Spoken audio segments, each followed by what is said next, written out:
이스라엘 크놀이라고 하는 유대인 학자가 있습니다.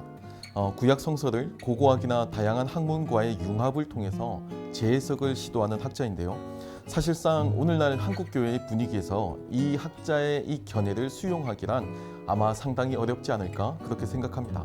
당장 저만 하더라도 이 학자의 견해가 너무 급진적이라서 사실 동의가 되지 않거든요. 실제로 그의 가설은 개연성을 가지고 있고 또 설명하기에 충분한 설득력이 나름대로의 그 설득력이 있긴 하지만 동시에 제3의 가설도 설명 가능하다라고 하는 맹점이 있습니다. 이 부분은 제가 나중에 결론 부분에 가서 다시 한번 말씀드리겠습니다. 구체적으로 다루지는 못하지만 그만큼 그의 주장은 한국 교회에서 아마 소화하기 어려울 것 같습니다. 하지만 이스라엘 현지에서는 그의 책이 베스트셀러에 오를 만큼 인기를 얻었고요. 또 최근에는 그의 다양한 가설도 하나의 흥미롭지만 하나의 역사로서 접근이 가능하고 또 신앙과 공존이 가능하다라고 하는 주장도 설득력을 얻고 있기도 합니다. 사실 이 이스라엘 크놀의 이 주장을 이제 카렌 암스트롱이라고 하는 한 학자가 이제 신의 역사라고 하는 책에서도 이 견해를 그대로 인용하고 수용하고 있는 모습을 볼 수 있거든요. 하지만 공교롭게도 이 카렌 암스트롱도 원래는 이제 전통적인 기독교 신앙을 가지고 있었지만 이제 공부를 하면서 이제 신앙을 버린 일종의 자유주의에 가까운 이런 신학적 견해를 가진 학자가 되었습니다. 그러니까 이런 통일된 견해를 수용한다는 것 자체가 이 신앙과 공존할 수 있는가에 대한 질문은 지금도 계속해서 진행되고 있다라고 볼 수가 있겠죠.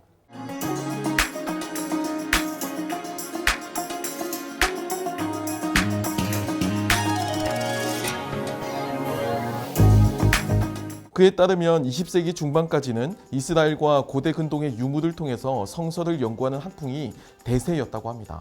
그러니까 성경의 텍스트의 증언을 가지고 또 고고학적 증거를 뒷받침해서 이것이 사실이다라고 증명하고 입증하는 데 더 노력을 기울였다는 거예요. 메소포타미아 지역에서 발견된 주전 2000년대 초반의 문헌들에서도 창세기 족장들에 관한 기록과 흡사한 풍습들이 발견되고 있다는 겁니다. 역사적 사실성을 입증하여서 성서가 단순한 종교적 경전의 의미를 넘어섬을 증명하기 위한 형태의 연구인 셈인데요. 일종의 역사 실증주의에 가깝기도 합니다. 하지만 그 모든 과정이 그렇게 쉽기만 했을까요? 현실적인 어려움이 없던 것은 아니었습니다. 그 예가 여호수아서에 기록되어 있는 가나안 정복 과정과 같은 사건인데요.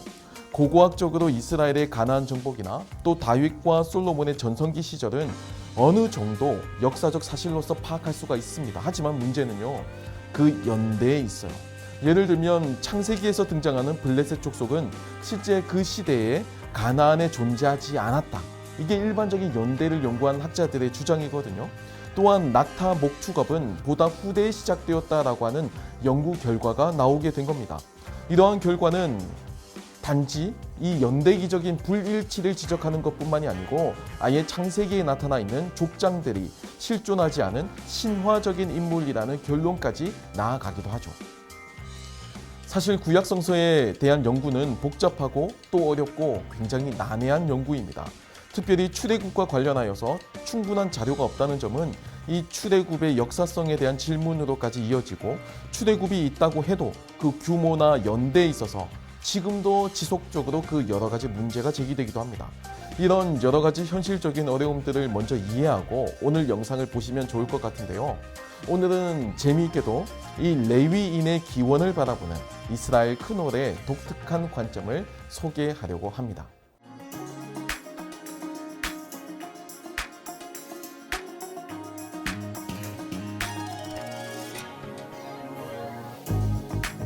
구약 성서에서 제일을 담당하는 직무는 대체적으로 가문의 혈통과 관련이 있어 보입니다. 민수기에 따르면 제사장들은 레위 지파 자손들 중 한 가문인 아론의 자손으로 한정되죠. 다른 레위인들은 제물을 바치거나 제단에 분향할 자격은 없지만 성막을 설치하거나 해체하는 등의 성소 봉사 업무를 맡을 수는 있었습니다. 하지만 똑같은 모세 오경인데도요, 이 신명기는 레위 지파내 모두가 구별 없이 제사장으로 불리며 제의를 집례할 수 있었다라고 설명합니다. 또 에스겔은 레위 제사장들로 불리는 사독의 후손만이 제의를 담당하고 그 외 레위 자손은 성막 시무를 담당했다고 기록합니다. 이렇게 상반된 진술들이 여러 가지 나오는 이유는 아마도 역사의 변천 과정에서 이 제사장에 대한 역할 조정이 있었음을 보여주는 하나의 예가 아닐까 생각되는데요. 중요한 건 이 제사장직은 레위 지파에 속하지만 모든 레위 지파가 제의를 담당할 수 있었던 것은 아니고 그 안에서 특정 집단에게 주어지는 특권이었다라고 하는 사실입니다. 이스라엘 크놀은 이러한 성서의 전통에서 레위인이라고 하는 종교인 집단을 흥미로운 가설을 통해서 접근하고 있는데요. 성서에서 레위 지파는 이스라엘의 다른 지파들과 분명하게 구별되는 단 하나의 특징이 하나 있거든요. 그게 뭘까요? 그건 바로 땅을 가지지 못했다라는 겁니다. 이들은 다른 지파들의 땅에 분산되어서 정착했고 또 자신들의 기업, 땅이 없었기 때문에 그들의 생업으로서 농업을 삼을 수가 없었습니다. 그래서 제의와 관련한 그 성직을 수행했고 또 백성들에게 받은 헌물로서 생계를 이어갈 수밖에 없었죠. 모세오경에 따르면 이러한 레위인들의 독특한 언급이 이 모세오경에 등장합니다. 출애굽기는 금송아지 사건 때 레위 자손이 하나님께 충성하고 헌신했기 때문에 이 레위인들이 그 종교적인 업무를 담당하는 그런 역할로서 구별되었다라고 밝히고 있고요. 또 신명기는 레위 자손의 특권과 중요한 제의적 역할을 또 다른 형태로 표현하고 있습니다. 하지만 창세기에서는 디나를 욕보인 세겜 주민들에게 잔인하게 복수한 볼로 시므온과 레위를 여러 지파에 흩었다라는 예언이 나오기도 합니다. 크놀에 따르면 레위 지파가 흩어져서 다른 지파들 사이에 거주하게 된 것과 또 제의 업무를 위해서 구별된 것에 대한 이 해석이 같은 모세오경 가운데서도 분분한 까닭은 성서의 기자들도 이 레위 지파가 왜 존재하게 된 것인지, 왜 그들은 기업이었고 왜 그들은 여러 지파들 땅에 흩어져서 살게 되었는지 그 이유를 지금 현실을 살아가는 이 사람들, 성경의 기자가 그 이유를 알지 못했기 때문이다라고 추측합니다. 크놀은 초기 이스라엘 역사에서 레위 자손이 기업의 분배에서 제외되었고 또 지파 중에 흩어져서 제사장과 성직자로 임명되었는데 성서를 기록한 기자들은 이 수세기 전의 사건들을 현실에서 기록하는 그 과정에서 이러한 레위 지파의 독특한 역사적 정황을 알지 못했기 때문에 이렇게 서로 대치되는 것처럼 보이는 다양한 해석을 내놓게 되었다라고 이렇게 평가하고 있는 겁니다. 창세기 29장에는 야곱의 사랑을 받지 못한 레아가 남편과 다시 연합되길 바라며 셋째 아들의 이름을 레위라고 짓는 과정이 나타납니다.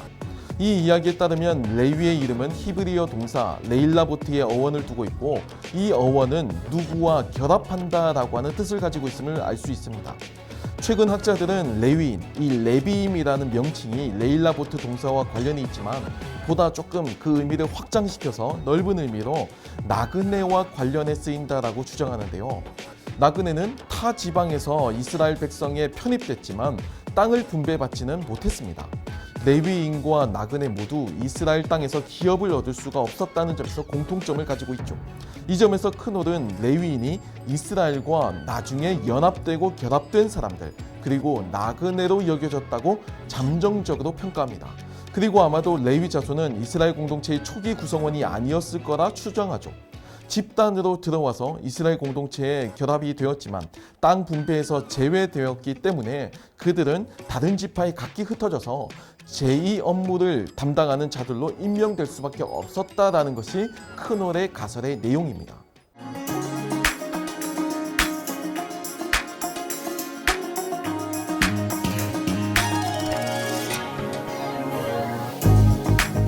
크놀은 이러한 가설을 레위 자손들 가운데 독특한 이집트식 이름을 통해서 발견할 수 있다라고 자신의 가설을 증명하고 뒷받침합니다. 모세라고 하는 이름도 원래는 이집트식 이름이었거든요. 뿐만 아니라 비느하스나 홈리나 므라리, 아론, 아실과 같은 이름도 사실 모두가 다 이집트식 이름입니다.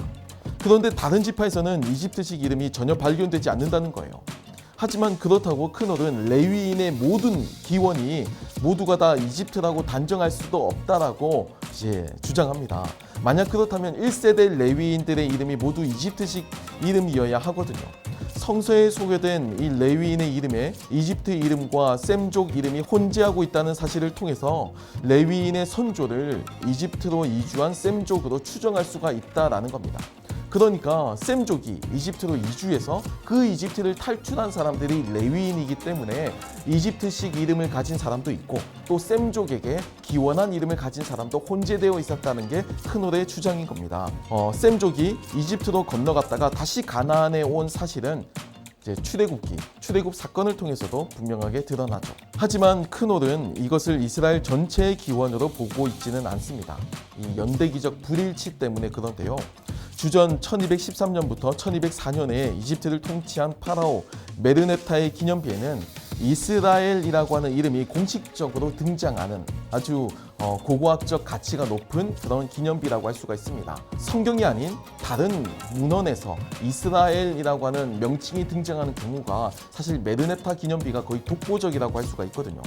여기서의 문장을 보면 이스라엘은 파괴되어 씨앗도 남지 않았다라고 하는 표현이 등장하는데 이것을 단지 은유가 아닌 문자적으로 보게 되면 이 크놀의 가설입니다. 당시 이스라엘 족속이 이미 농업에 종사하고 있었고 메르넵타 시기 이미 이스라엘은 가나안 영토에 정착해 있었다라는 겁니다. 그러니까 크놀은 므낫세, 에브라임, 베냐민 지파가 분배받은 이스라엘 중앙산악 지역의 고고학 발굴의 결과가 메르넵타 기념비의 증언을 뒷받침해 준다고 봅니다. 그러니까 고고학적 증거가 메르넵타 기념비 외의 이 사실의 기록과 일치한다라고 생각하는 거예요. 그래서 이 연구 결과 주전 1230년경 유목 생활을 하던 집단이 목축업에서 농업으로 전향해서 중앙산지에 정착했음이 밝혀졌다라고 그는 주장합니다. 고고학자들의 견해에 따르면 이때의 정착민이 파라오 메르넵타와 격돌했던 초기 이스라엘인이었다라고 보는 거예요. 레위인을 후대에 이스라엘에 합류한 자들로 보기 위해서는 초기 이스라엘의 정착으로부터 레위인의 유입까지 적어도 50년의 시간차가 필요하며 이것은 실로의 성막의 제사장 가문인 엘리 집안에 대한 이야기에서도 그 흔적을 발견할 수 있다라고 크놀은 주장합니다. 성서에서는 이 가문이 이집트에서 왔음을 분명히 명시하고 있는데요. 엘리의 두 아들인 홈리와 비느하스 역시 이집트식 이름이고 따라서 실로의 제사장들 가운데서는 이집트에서 유입된 레위인 집단도 포함되어 있었을 거라 평가합니다. 저는 여기서 이 엘리 집안에 대한 이야기가 오히려 출애굽한 이스라엘의 그 사실을 보여주는 것으로 읽었는데 크놀은 이스라엘로 편입된 레위인의 이집트 배경을 설명해 준다라고 평가합니다. 그러니까 똑같은 증거를 보고도 얼마든지 제3의 가설, 제3의 주장이 가능하다는 게 사실 크놀의 주장의 맹점인 거예요. 저는 이것을 출애굽 사건에 대한 기본적인 회의에서 시작한다라고 이 크놀을 평가합니다. 출애굽기에 따르면 남자만 60만 명에 이르는 거대한 집단이 이집트를 탈출합니다. 그리고 40년을 광야에서 머물렀는데 근래 시내 광야에서의 고고학 발굴 작업에서는 그 어떤 증거도 발견되지 않았다는 게 크놀의 주장이에요. 출애굽기에서 이집트 통치자가 이스라엘 민족에게 비돔과 라암셋을 건설시켰다라고 기록되어 있거든요. 크놀은 이 통치자가 주전 13세기 대부분을 통치한 람세스 2세로 추정합니다. 람세스 2세는 자신을 위해서 나일강 삼각주 동쪽에 새 수도를 건설하고 람세스의 집이라고 불렀는데 학자들은 이 도시가 출애굽기와 관련되어 있다라고 보거든요. 성서에서는 노역을 시킨 파라오가 죽은 후에 출애굽이 일어났다라고 기록되어 있으니까 주전 13세기 후반 람세스 2세에 이어서 10년간 이집트를 통치한 파라오 메르넵타 때 일어난 것이다 라고 크놀은 역사적인 가정을 하고 이스라엘이 가나안에 들어간 시기가 주전 1170년 어간으로 보는 겁니다. 그런데 앞서 메르넵타 기념비에서 보았지만 초기 이스라엘인들은 이 시기 이미 가나안 땅에 정착하고 있었다는 거예요. 이런 연대기적인 불일치, 고고학적 증거의 부재 등을 이제 출애굽의 역사성을 부정하기도 하는데 크놀은 거기까지 나가지는 않아요. 그는 주전 13세기 후반 가나안 중앙산지를 장악한 초기 이스라엘인과 이집트를 떠나서 이스라엘과 합류한 그 후대에 합류한 사람들을 구분하고 있습니다. 초기 이스라엘은 가나안 본토인이었고 또 이집트를 떠나서 합류한 사람들은 일부분이었다라는 겁니다. 또한 하비루라고 불리는 사람들에 대한 내용이 이집트 문헌에 나오는 것을 예로 들어서 이들이 특정한 민족 집단이 아닌 다양한 출신들로 이루어진 사회적 계층이었음을 설명하고 특별히 하비루 가운데 제사장 역할을 수행한 사람들에 대한 언급이 있었음을 주목하며 그의 독특한 레위인 기원에 대한 가설을 주장합니다. 이것을 종합하면 크놀의 가설은 이와 같습니다. 주전 12세기 이집트에서 가나안으로 들어온 레위인 무리들이 출애굽 전승의 역사의 주인공이고, 레위인들은 원래 셈족 출신 혈연 집단으로 하비루라고 불리는 사회적 계층이었다라는 겁니다. 초기 이스라엘 정착민인 가나안인들이 이미 땅을 다 차지하고 있었던 이후였기 때문에 셈족 출신이고, 또 이집트를 거쳐서 또 후대에 이스라엘에 합류하게 된, 그러니까 이집트 출신 레위인들은 땅을 분배받을 수 없었고 각 지파들 속에 흩어져서 이집트에서부터 해왔던 그 종교 업무를 담당할 수밖에 없었다라는 게 크놀의 주장이에요. 이 레위인들의 합류 이야기가 출애굽 전승의 이야기로 남게 되었고 이스라엘 역사 속에 편입되었다라는 게 크놀의 주장입니다.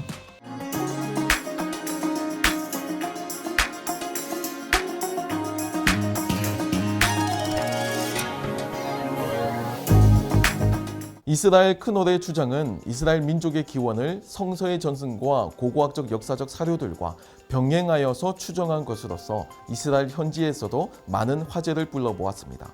무엇보다도 유대인이 자신의 기원에 대한 연구를 행했다는 점에서 의미가 있지 않나 그렇게 한번 생각해 보는데요.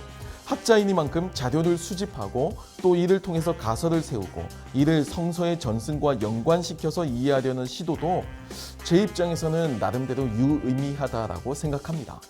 하지만 저는 그럼에도 가설은 가설이라고 생각합니다. 크놀의 가설에 저도 나름의 제 가설로서 반박을 하는 겁니다. 아카데믹한 반박이 되겠죠. 크놀이 제기하는 문제들은 다른 형태로도 해석이 되거든요.